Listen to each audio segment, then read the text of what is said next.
Hello and welcome to episode 21. Yes, episode 21 of Football Analysis. And today I'm bringing you a very interesting, very high scoring game. Just a quick thing at the beginning of the video. If you're here to watch Call of Duty gameplay, the MOAB Project episode 29 will be up later this evening, and it is an absolutely huge episode. I've currently got it rendering, so my computer is having a complete fit while I'm trying to record this commentary while rendering another video, so please stick around. Thank you for continuing to support me, and it will be up later this evening. It is a very big episode and I'm sure you'll all enjoy it.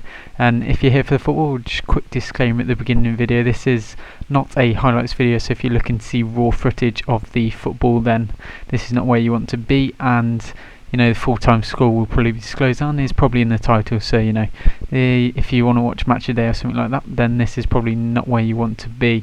But anyway, as I haven't stated yet, today I'm going to be covering the Chelsea QPR game, and following the win at Barcelona at the new camp, the win over the two legs, and Chelsea, to be honest, were absolutely buzzing on a high morale boost as it is. And you know, going into this game they were firm favourites, but for QPR they could have done with picking up a point or a win due to being so close to the relegation zone.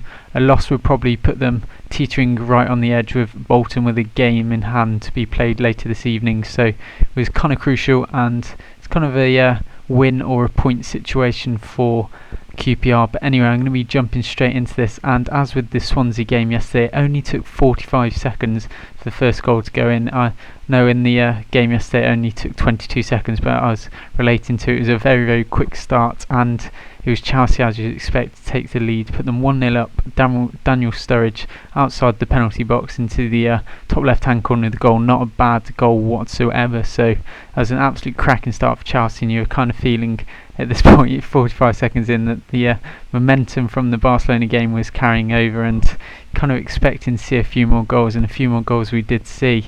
12 minutes later, at about the 13th minute, we had John Terry stepping up and scoring a nice little headed goal in the 6-yard box to put them 2-0 ahead. So overall at this point you're thinking, well, this is looking a bit dodgy for QPR. They want to be picking up a point or two here, and 2-0 down after 12 is not how you really wanted to start. And it just kind of went downhill from them from there. 19th minute, old Fernando Torres, I like seeing him getting into form again, but he scores from deep inside the penalty box, and is an alright goal to the middle of the goal, not too bad. But seeing Torres like stepping back to his kind of, I don't want to jinx it, but you know, scoring self is nice to see. So 3-0 up after 19 minutes. It's going all Chelsea's way, as you'd expect. 25th minute, Fernando Torres steps up again, and scores to the bottom right hand corner of the goal. So overall, 25 minutes in, Chelsea have pretty much got it in the bag, which is quite really sad to see. 25 minutes and you kind of know who's won. It's kind of an easy bet for Chelsea there.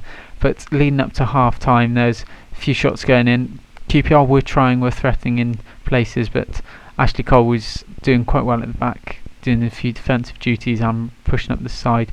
But overall, nothing too crazy. Torres had another effort in the 44th minute, so you're thinking he did sky it, but inside the penalty box it was pretty of a dire miss. But at that point you were kind of thinking, you know, Torres could be on for a hat-trick and, you know, regain his true self as it is. And it only took for the 63rd minute for Fernando Torres to in fact bring up his hat-trick. So from scoring what could have been the crucial goal in Barcelona, but obviously they'd gone through it anyway, to then scoring a hat-trick against QPR, he is definitely back on the ball as it is. But a few substitutions came after this, couple for QPR and one for QPR and one for Chelsea. Chelsea's was quite significant. Well, obviously they've got it in the bag, sort of 5-0 up after 64 minutes, but Jan Mata goes off and old Malouda comes on, so that's the 66th minute. And then obviously there's a few substitutions going on and off, both teams making another substitution in the 70th minute.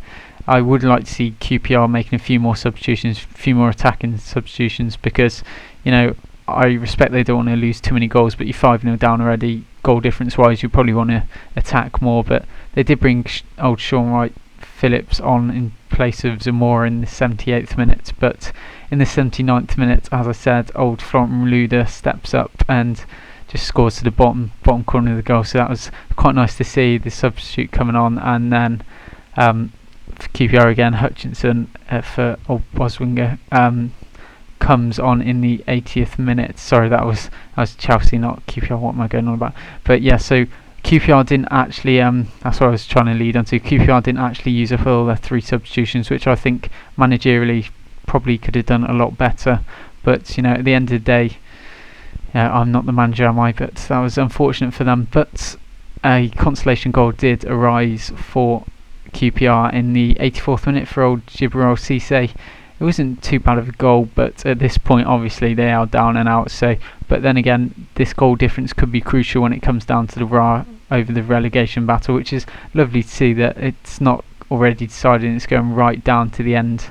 But anyway, this is part of the analysis where I'm going to throw a few stats at you. 62% possession went to Chelsea, whereas QPR only had 38. So it was kind of a Barcelona versus Chelsea position as it was at the when in the Champions League semis. But remember, possession doesn't always win, but in this case it did. They absolutely dominated shot wise.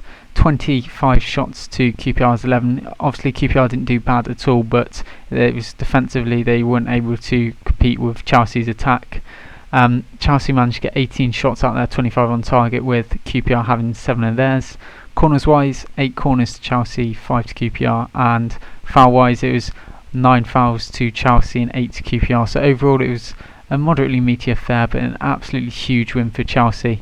If you have watched the end video, thank you very much. I'd always appreciate that. If you have enjoyed, you can possibly subscribe to the show by clicking on the little thumbnail in the bottom right hand corner under the video, or you can subscribe to my channel. But be aware that I do post a variety of videos on there, from gaming related videos to football related videos. So thank you for watching, guys, and I'll see you guys later.